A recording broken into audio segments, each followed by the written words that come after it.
नमस्कार, बंसल न्यूज देख रहे हैं आप। मैं हूं आपके साथ शुभांगी सिंह मिश्रा। नए साल पर हमारे खास कार्यक्रम 25 के 25 अतिथि में आप सभी का स्वागत है। और आज इस कार्यक्रम में हमारे साथ जुड़ रही हैं भजन गायिका तृप्ति शाक्य, जिन्हें कभी राम बनके कभी श्याम बनके, इस गीत को तो आपने सुना होगा।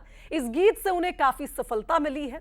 कई गीत भजन तृप्ति शाक्य ने गाए हैं और सोशल मीडिया पर लोगों के बीच काफी लोकप्रिय चेहरा है तृप्ति। तो आज उनसे हम बात करेंगे और जानेंगे कि किस तरह से उन्होंने अपने करियर की शुरुआत की।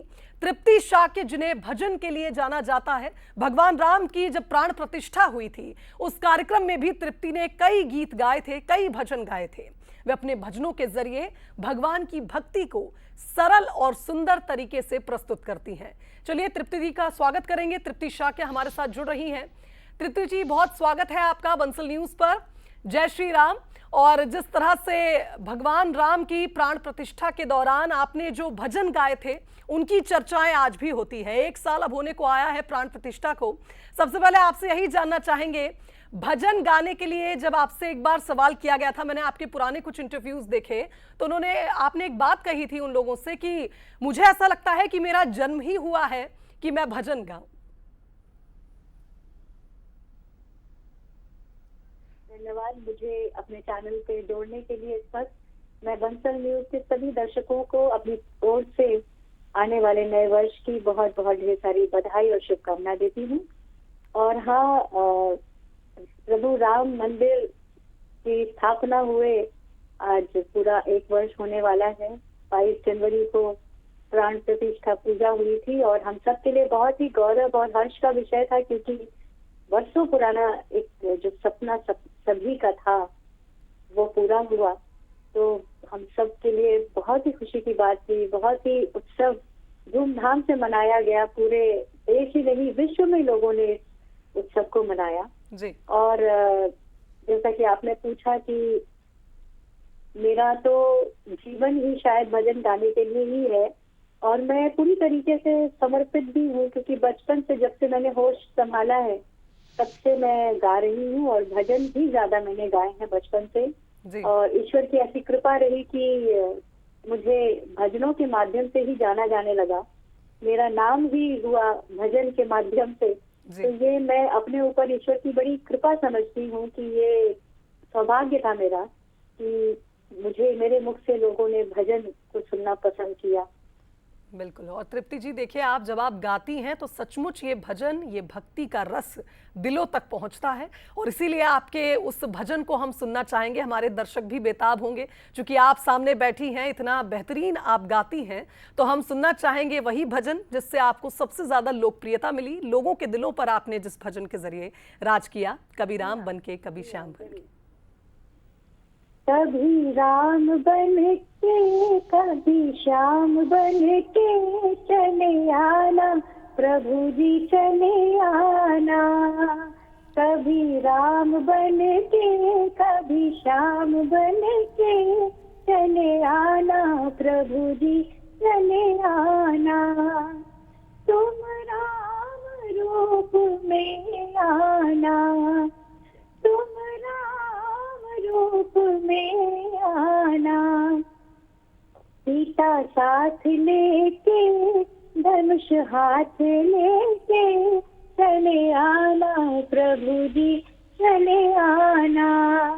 कभी राम बन के कभी श्याम बन के चले आना, प्रभु जी चले आना।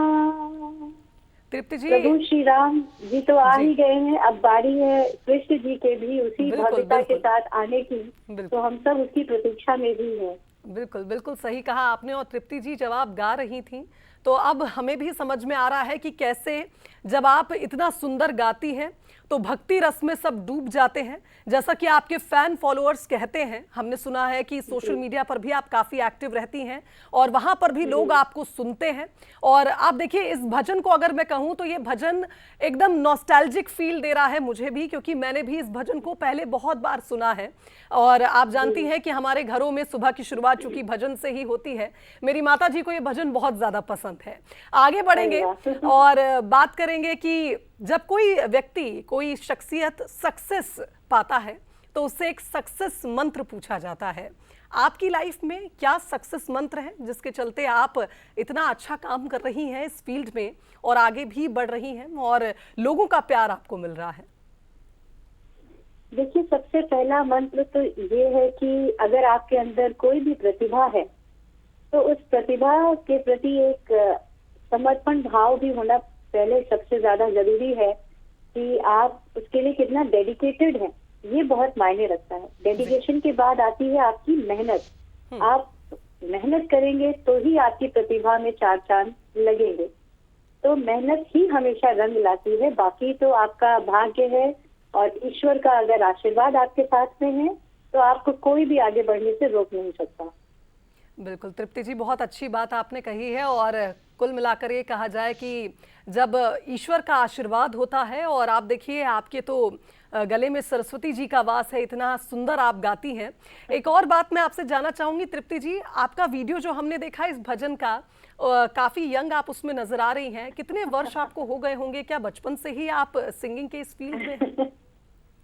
लगभग इसको हो गए हैं 23-24 बरस हो गए हैं। 2000 में ये ऑडियो वीडियो रिलीज हुआ था, कभी राम बनके कभी श्याम बनके, और उस वक्त मैं देख रही हूँ कि मैं कितनी दुबली थी और अब खाते पीते घर की लगती हूँ। नहीं नहीं, आज भी आप बहुत चार्मिंग लगती हैं, ऐसी कोई बात नहीं है। और बहुत सुंदर आप उन तस्वीरों में भी लग रही हैं, उस भजन में भी लग रही हैं जी।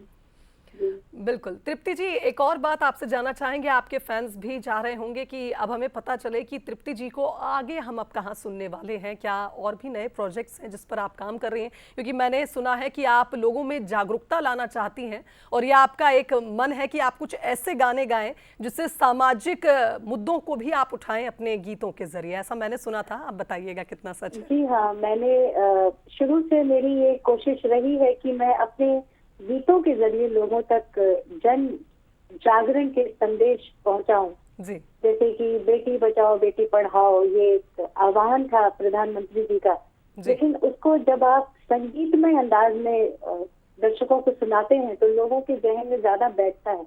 कोई भी बात आप संगीत के रूप में प्रस्तुत करेंगे तो उसका असर कुछ ज्यादा पड़ता है। खासतौर से जो ग्रामीण क्षेत्र के निवासी हैं, उनको आप संगीत के रूप में, गीत के रूप में आप कोई भी बात कहें तो वो लोग ज्यादा जल्दी समझ पाते हैं।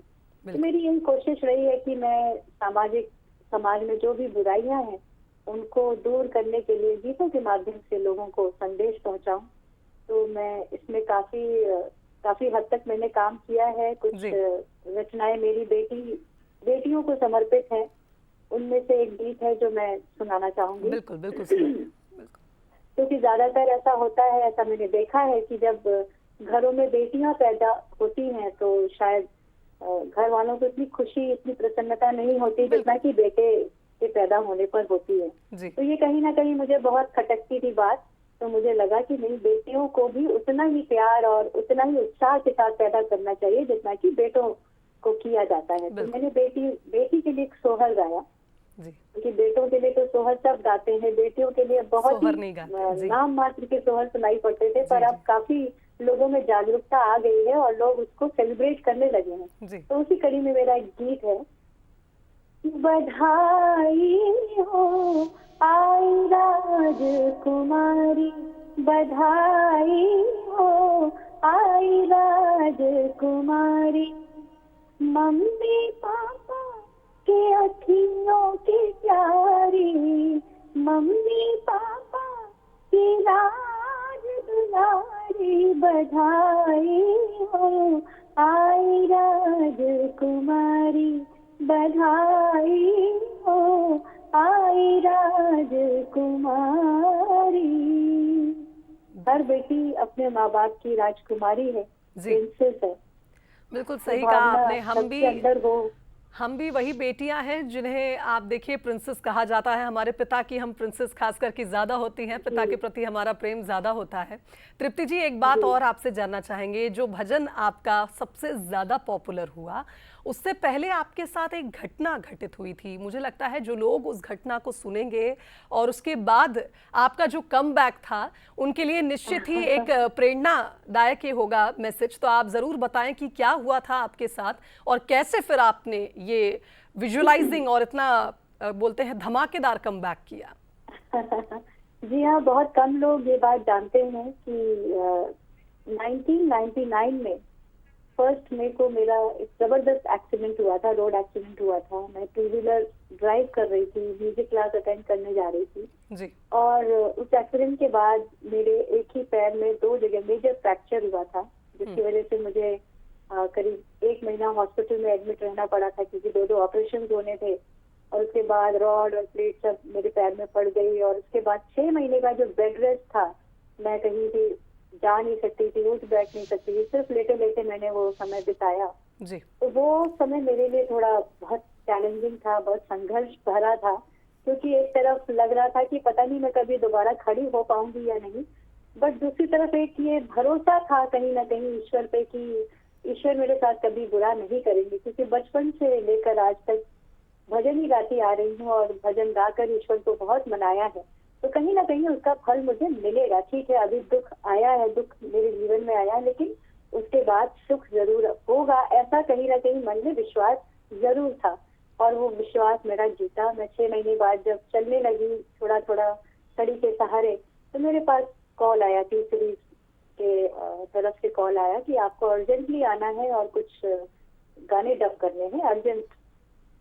तो मैंने हिम्मत जुटाई, क्योंकि मैं बहुत अच्छे से चल नहीं पाती थी, लिम्प करती थी जी। लेकिन मैं गई अपने पापा के साथ और वहाँ जब रिकॉर्डिंग स्टूडियो में पहुंची तो मेरे सामने यही प्रोजेक्ट था, कभी राम बनके कभी श्याम बनके। सारे गाने मैंने डब किए, थक जाती थी, खड़े खड़े रेस्ट कर करके डबिंग किया, मैंने पूरा किया।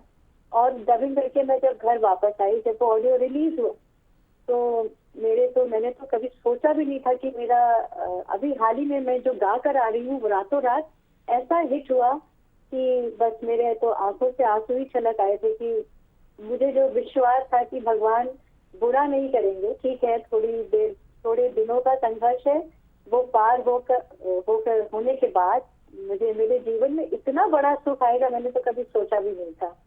तो बस ये ब्लेसिंग है ईश्वर की, जब आपके जीवन में कोई दुख आता है तो निराश नहीं होना चाहिए, हमेशा ये भरोसा रखना चाहिए कि अभी दुख है लेकिन आगे इसके बाद सुख जरूर आएगा। बिल्कुल सही कहा आपने तृप्ति जी, और काफ़ी इंस्पायरिंग आपने ये इस घटना को बताया है आपके जीवन की, और इससे लोगों को भी उनके जीवन में बदलाव लाने के लिए और एक होप ज़रूर जगेगी। चूंकि समय की कमी है मेरे पास, एक भजन आपसे और सुनना चाहेंगे, उसके बाद हम ये इंटरव्यू क्लोज करेंगे। और वो भजन वही सुनना चाहेंगे जो राम मंदिर में प्राण प्रतिष्ठा के दौरान आपने सुनाया था, वो हमने सोशल मीडिया पर तो खूब सुना था, अब आपसे एक बार फिर सुनना चाहेंगे बंसल न्यूज़ पर। जी हाँ। घड़ी सुंदर है अब आई कि मंदिर राम आए हैं, घड़ी सुंदर है अब आई कि मंदिर राम आए हैं, जो सपनों में था हम सोचा, जो सोचा था ये सपनों में, अवध में राम आए हैं, घड़ी सुंदर है अब आई के मंदिर राम आए हैं, घड़ी सुंदर है अब आई, अवध में राम आए हैं। बिल्कुल, अवध में राम आए हैं, और आप पे देखिए उनकी पूरी पूरी कृपा है, जिस तरह से इतना सुंदर भजन आपने सुनाया है। बहुत शुक्रिया तृप्ति जी, बंसल न्यूज़ को समय देने के लिए, हमारे साथ अपने जीवन के कई पहलुओं को साझा करने के लिए और इतने खूबसूरत भजन हमें सुनाने के लिए। आपको नया साल ढेर सारी खुशियां दे। हैप्पी न्यू ईयर हमारी तरफ से। धन्यवाद।